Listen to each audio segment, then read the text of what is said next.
Keep going. Go to your left. No, that's fine. Go to your left a little bit. Big one straight ahead of you. Yep. There's a little one bear to the right.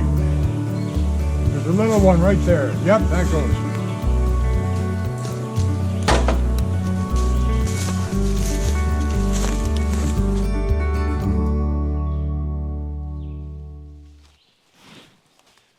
Jeez, I just love traveling out into Guy's Forest first thing in the morning. It's so fresh out. The canopy kind of protects you from the heat of the sun. Notwithstanding the deer flies and the black flies, everything else works out pretty good.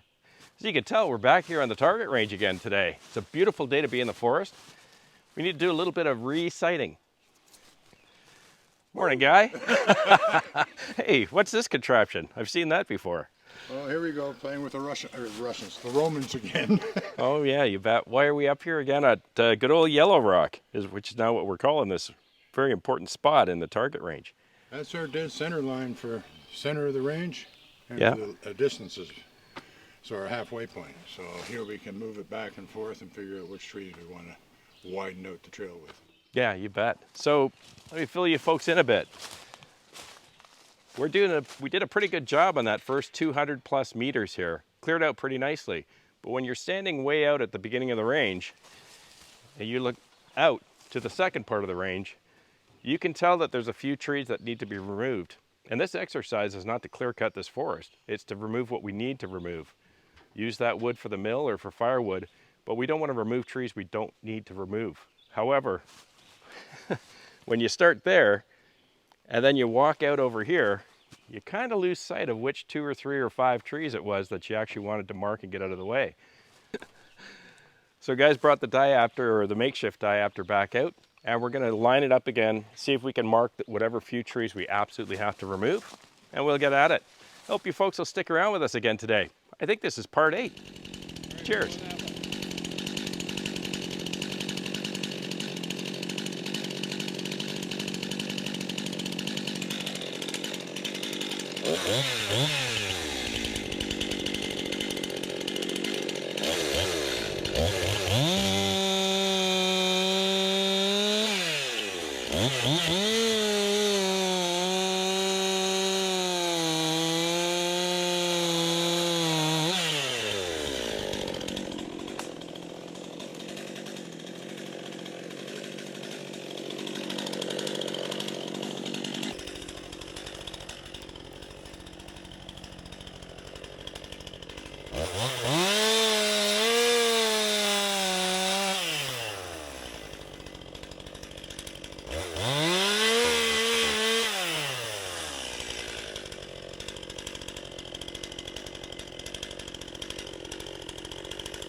Opening up wide though, eh? Yeah. Oh.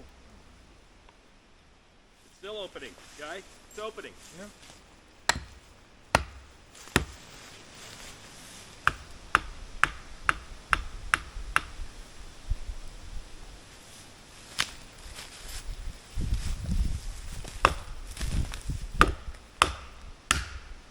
going.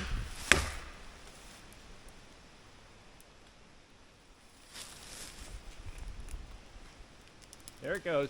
Okay, go.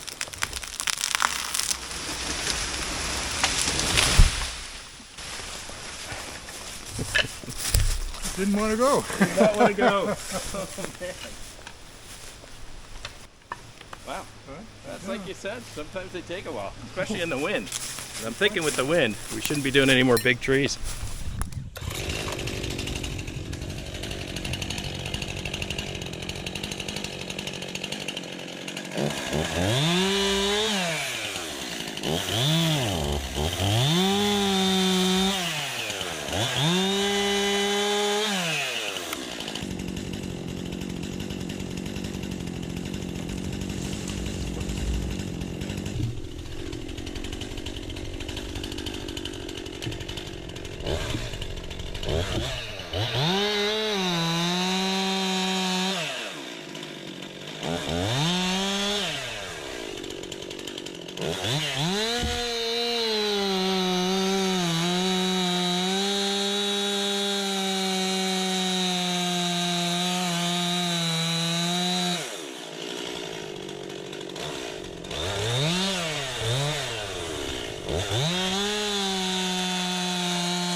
Try now.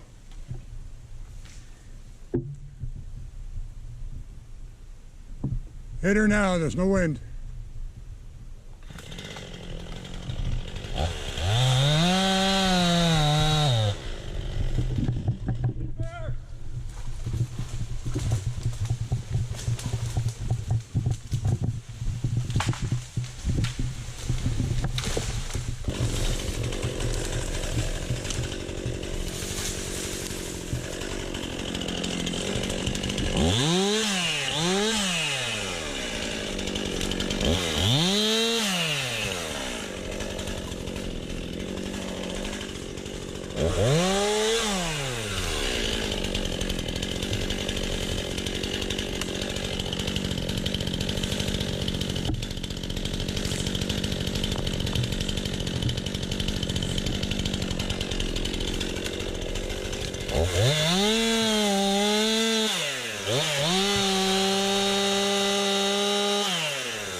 I had to tell you, working with a chainsaw, trying to learn how to fell trees or buck lumber, I tell you, it's a never-ending learning experience. And I'm pretty fortunate. I've got neighbors like Guy and Husky Bob who've been doing it for, 60 some odd years to help me out, because every time you get out here, you learn something else.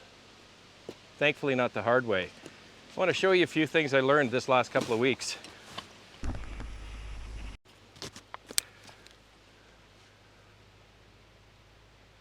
First and foremost, that wind. I would just say if you guys are kind of like me, just learning, and it's only been a few years, don't ever try to fell trees in the wind. I'm hoping Guy got the footage today, but we had a few where I knew that the wind was picking up a little bit beyond my skill level. And you saw that I start felling the tree, and then the wind blows it back and it pinches the bar on my saw. And then you got to kind of wait for the wind to pick up and push it the other way. I should have just stopped. And in all fairness, we always watch the weather like a hawk, so I knew we were going to be up to 30-kilometer-an-hour winds today. But when we started out this morning, there was barely a breeze in the air, so we figured we were good for a while. And we were, for a while.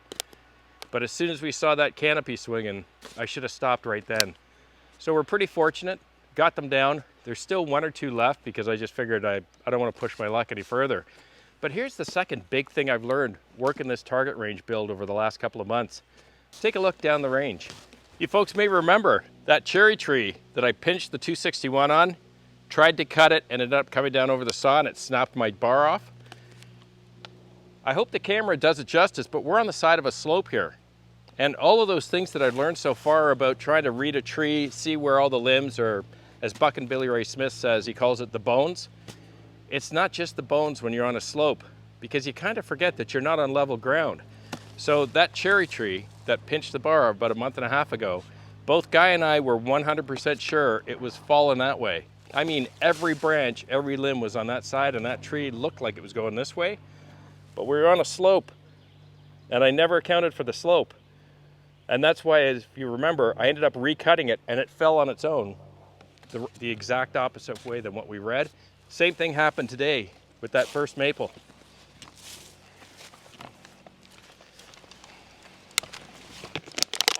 The high ground's over there, and the slope comes right down this hill, and right there is that maple tree that you may recall took us a long time with a bunch of wedges to finally get to fall.